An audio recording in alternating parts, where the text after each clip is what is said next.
Hello friends, welcome to Legal GK. আজি আমি এইটো সেশনত ডিসকাস কৰিম এনভাইৰনমেন্ট ৰিলেটেড কাৰেন্ট এফেয়াৰ্স কাৰণ আপকামিং যিখিনি কম্পিটিটিভ এক্সাম আহি আছে লগতে ইউজিসি নেট জনে দিব তাৰ কাৰণেও এনভাইৰনমেন্ট ৰিলেটেড কোৱেশ্চন বিলাক খুব ইম্পৰ্টেন্ট হয় আজি সেশনত কি কোৱেশ্চন ইনক্লুড কৰা হৈছে চাওঁ প্ৰথম কোৱেশ্চনত আছে What is the theme of World Environment Day 2020? So, প্ৰত্যেক বছৰে 5 জুন তাৰিখে আমি World Environment Day celebrate কৰোঁ আৰু প্ৰত্যেক বছৰে বেলেগ বেলেগ থিম লোৱা হয় এই বছৰত 2020 কোনটো থিম লোৱা হৈছিলে তলত উল্লেখ কৰা ইয়াত শুদ্ধ উত্তৰটো হ'ব option D that is biodiversity 2019 ত আমাৰ থিম আছিলে beat the air pollution. Come to next question. Which country hosted the World Environment Day 2020? World Environment Day প্ৰত্যেক বছৰে বেলেগ বেলেগ কান্ট্ৰি হোষ্ট কৰে যোৱা বছৰ কৰিছিলে চাইনাই আৰু এই বছৰ কৰিছে কলম্বিয়া লগতে পাৰ্টনাৰশ্বিপ হিচাপে আছিলে জাৰ্মানী সো কলম্বিয়া আৰু জাৰ্মানী দুইখন কান্ট্ৰি লগ লাগি World Environment Day 2020 host korisile. Next question is, when was the first major conference on environmental issues under the United Nations was held? So, environmental jikhini problems ase ba issues asile hebilak discuss korar karone United Nationot pon prothom baror karone kunkhon major conference pata hoisile aru kuntu bosorot pata hoisile ইয়াত চাৰিটা অপচনৰ ভিতৰত option সি যেটো আছে 1972 ত আমাৰ Stockholm conference পাতা হৈছিল আৰু তাতেই পোন প্ৰথমবাৰৰ বাবে এনভাইৰনমেন্টাল ইস্যুজ ডিসকাস কৰা হৈছিল next question is World Environment Day was celebrated for the first time under which slogan? So World Environment Day প্ৰথম স্লোগানটো কি আছিল ইয়াত চাৰিটা অপচন দিয়া হৈছে আৰু শুদ্ধ উত্তৰটো হৈছে only one earth. Next question is the first World Environment Day was held in which year? So আমি সকলোৱে জানো প্ৰত্যেক বছৰে 5 জুন তাৰিখে আমি World Environment Day celebrate কৰো কিন্তু পোন প্ৰথমবাৰৰ বাবে কোনটো বছৰত এই World Environment Day celebrate কৰা হৈছিল ইয়াত শুদ্ধ উত্তৰটো হ'ব option B that is 1974. Next question is carbon dioxide is primarily called a greenhouse gas because carbon dioxide ami eta primary source hisabe bhabu greenhouse gas create korar karone hetu kihor karone the main reason is yat sarita optionor bhitorot shuddho uttortu hobo option a traps heat karon carbon dioxide আমাৰ গুটে এটমস্ফিয়াৰত গুটে আমাৰ বায়ুমণ্ডলত গৰম প্ৰবাহ বৃদ্ধি কৰে গতিকে আমি তাক এটা কাৰ্বন গ্ৰীনহাউস গেছ বৃদ্ধি কৰাৰ কাৰণে এটা মেইন সোৰ্স হিচাপে ভাবো next question is The presence of dust in a water body is an indicator of water pollution.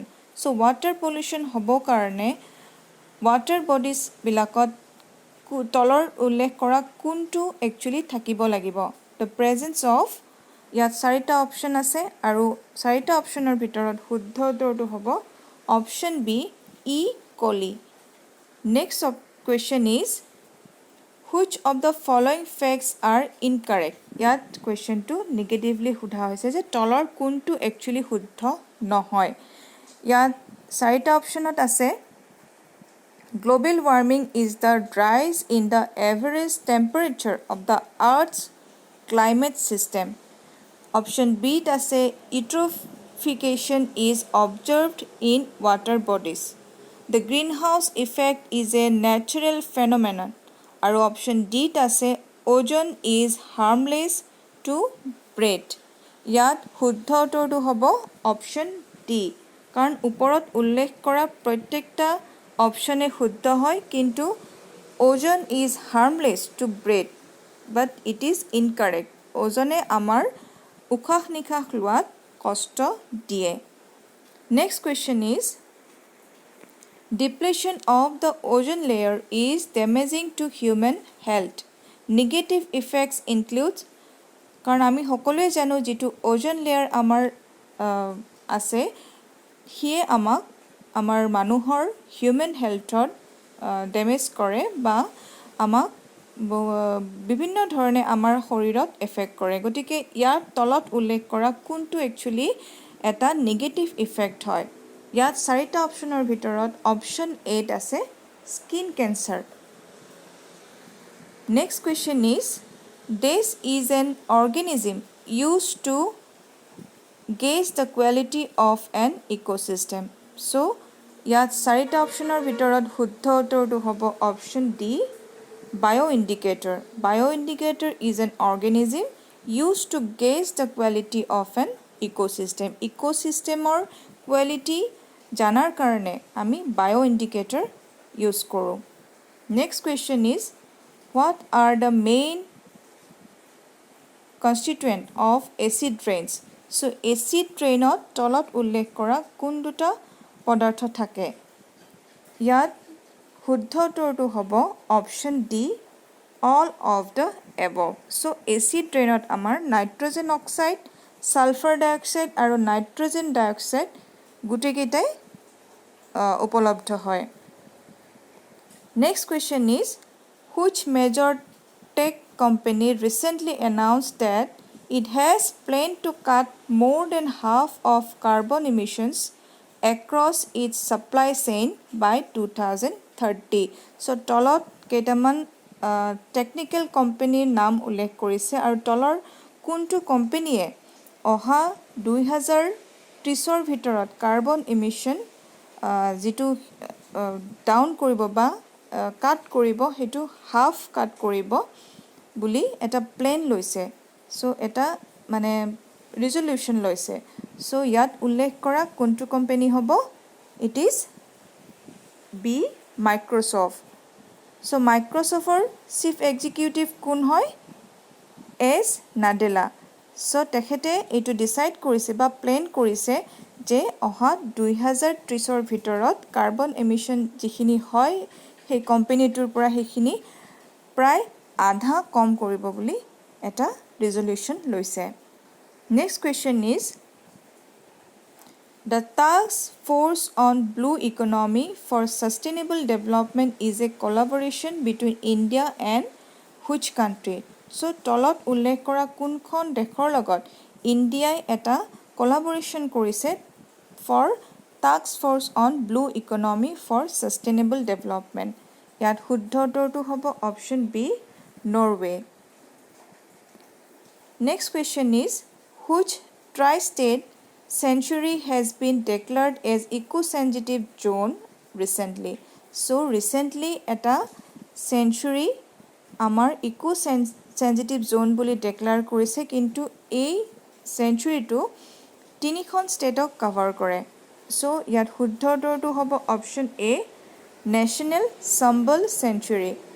So এই National Chambal Sanctuary tinikhon state ok cover korise.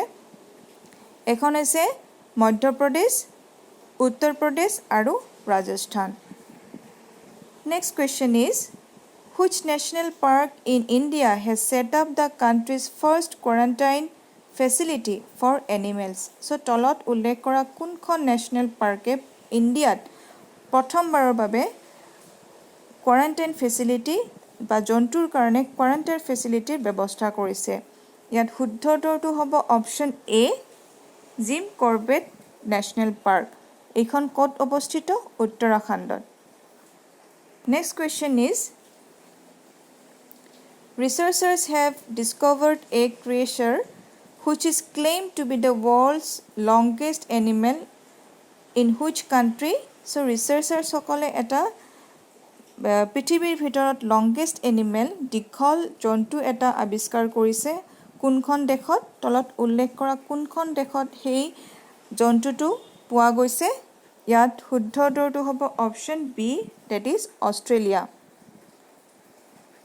Next question is, which plant species was removed from the tree category through the amendment made in the Indian Forest Act 1927. So 1927 যিখন Indian Forest Act আছিলে সেইখন আমাৰ recently এমেন্ড কৰা হৈছে 2017ত কিন্তু তাৰ প্লান্টৰ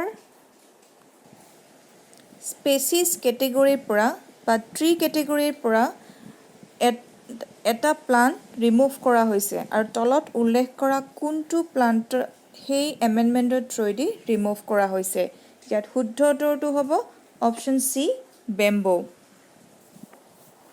Come to next question. Which is the only mangrove forest in the world inhabited by tigers? So, তলত উল্লেখ কৰা কোনখন মেনগ্ৰোভ ফৰেষ্টত আমি টাইগাৰ পাওঁ ইয়াত শুদ্ধ উত্তৰটো হ'ব অপচন এ সুন্দৰবনছ মেনগ্ৰোভ ফৰেষ্ট আৰু এই সুন্দৰবন মেনগ্ৰোভ ফৰেষ্টখন ইণ্ডিয়া আৰু বাংলাদেশত উপস্থিত Come to next question. In which state a new species of fish named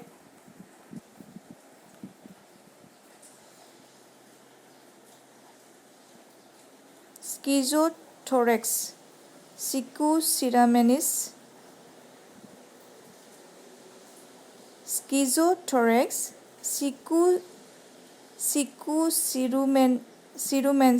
sicuciramensis has